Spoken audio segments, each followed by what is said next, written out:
Célébration des fiançailles. 5 règles totalement disparues. Bonjour, je suis Anne Nagas, la fondatrice d'Apprendre les bonnes manières. Aujourd'hui, parlons des fiançailles, un sujet qui me ravit. Les miennes datent d'il y a déjà quelques années, mais c'est pas grave, l'enthousiasme est toujours là lorsque je parle des fiançailles. Aujourd'hui, j'ai pris le livre de Berthe Bernage, qui est Convenances et bonnes manières, par Berthe Bernage. Ça, c'est la réédition de 1953. Et dedans, la partie sur les fiançailles est toujours assez étendue, pas autant que celle du mariage, mais tout de même. Alors que dans les manuels de savoir-vivre modernes, oui, c'est assez... c'est un paragraphe presque, les fiançailles. Voilà. Donc, comme quoi, voilà, les choses évoluent. Et beaucoup d'usages, de convenances, de règles disparaissent. Et aujourd'hui, on va les dépoussiérer, on va en parler un petit peu. Alors, voilà, 5 règles qui ont totalement disparu. Et déjà à l'époque de Berthe Bernage, c'était la fin pour certaines d'entre elles. Premier usage. Lors de la réception des fiançailles, il était convenu d'avoir une table pour les cadeaux. Une table, 2 tables, 3 tables, enfin plusieurs à présent, c'était assez vaste pour les grandes maisons. Et on faisait une présentation des cadeaux reçus. On ne le fait plus aujourd'hui, pour de multiples raisons. Et qui le faisait? Les grandes maisons, d'accord? C'est pas monsieur et madame, tout le monde. Voilà. Donc on exposait les cadeaux reçus. Et ça relève presque de l'art, d'accord? Parce on ne reçoit rien d'utile. Enfin, on reçoit de la belle vaisselle, on reçoit des meubles, on reçoit des tableaux, on reçoit des objets de valeur d'artisanat. Ça s'appelait pas d'artisanat, mais c'est des très beaux objets. Donc c'était presque du spectacle, c'était presque un musée. Enfin voilà, donc vraiment super, mais c'est un usage qui, je pense, qui a bien fait de disparaître, parce qu'aujourd'hui, dans la société de consommation dans laquelle on est, cela pourrait être interprété comme m'as-tu vu, de vantardise, regarde-moi j'ai ça et pas toi, enfin, bon, et ce serait, bon, titiller quelqu'un pour de fausses jalousies, donc des jalousies sincères, peu importe. Je pense qu'il est bien que cet usage ait disparu. Deuxième usage disparu, la dot en linge de maison.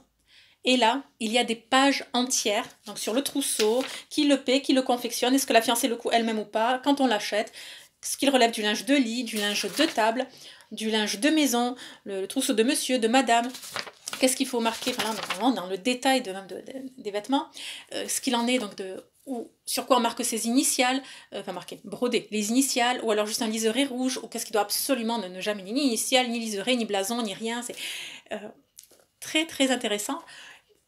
Il va de soi, aujourd'hui on ne le fait plus parce que, pour différentes raisons, c'est qu'on ne confectionne plus de dot, quoique, en fait, le mot dot est très mal connoté en France, quoi. Tout de suite, c'est mariage arrangé, puis on va vendre la fille, c'est... Oui, non mais arrêtez, quoi. Je veux dire, moi aussi j'étais dotée, ça veut pas dire que j'ai un compte en banque plein, mais ça veut dire que ma mère m'a pas laissé partir sans couteau, fourchette, assiette... Enfin voilà, quoi. D'accord, ça s'appelle équiper sa fille, enfin voilà, équiper son fils. Voilà, c'est bon.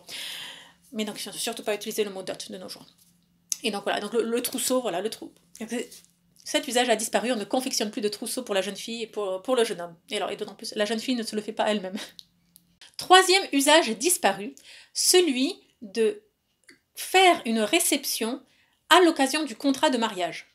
Donc, le contrat de mariage est d'abord fait par les hommes de loi des deux familles. Une fois qu'elles se sont mises d'accord, on le fait lire au fiancé, et à ce moment-là, donc on va le signer dans le cabinet du notaire, et ce jour-là, il y a une réception faite par la mère de la fiancée. Mais déjà à l'époque de Berthe Bernage, il était dit, c'est un usage qui a disparu. Voilà, on ne célèbre plus le contrat de mariage. Alors voilà, enfin, en tout cas, on ne fait plus de fête à cette occasion. On le signe, mais ça reste... On ne fait pas de fête autour de cela. Et à vrai dire, je pense dans les années actuelles, voilà, on est resté là-dessus. Même s'il y a un contrat de mariage, on reste très discret là-dessus. Quatrième usage disparu, les cadeaux aux domestiques. Pourquoi ça a disparu? Parce que nous n'avons pas de domestiques. Voilà.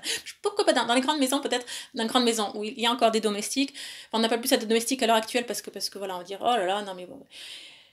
Non, on va dire personnel de maison et bon. En fait, donc, et l'usage de faire un cadeau. Alors, les domestiques de la maison reçoivent un cadeau en proportion de leurs années de service, leur fidélité, la situation de la famille.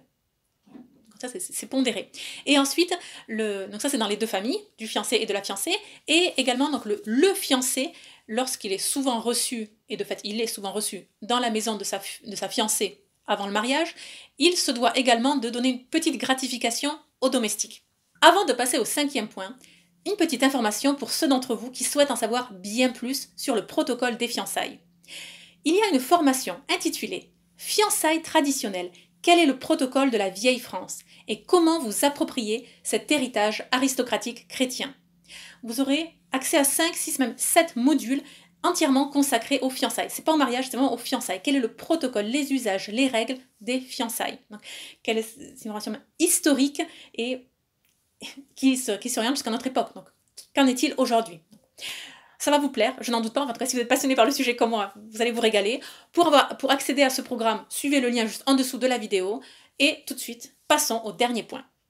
5e règle. Et là, ceux d'entre vous qui sont syndiqués vont dire « Oui, bah, ce qu'on nous donne d'une main, on le reprend de l'autre. » Et je suis gentille, d'accord, je me moque gentiment. Voilà. Mais c'est pour dire « Vous avez raison. » Toujours par rapport aux domestiques, il est d'usage également que les domestiques de la maison fassent un cadeau aux fiancés. Voilà. À ce moment, il y a ce qui s'appelle une souscription. Et voilà ce qui est écrit. Les domestiques attachés à une maison peuvent offrir un souvenir à leur jeune maître. Ils choisiront un objet utile, simple et de belle qualité. Plateau, théière en métal, etc. Et là, juste pour l'anecdote comme ça, il y a une ligne rajoutée juste en dessous.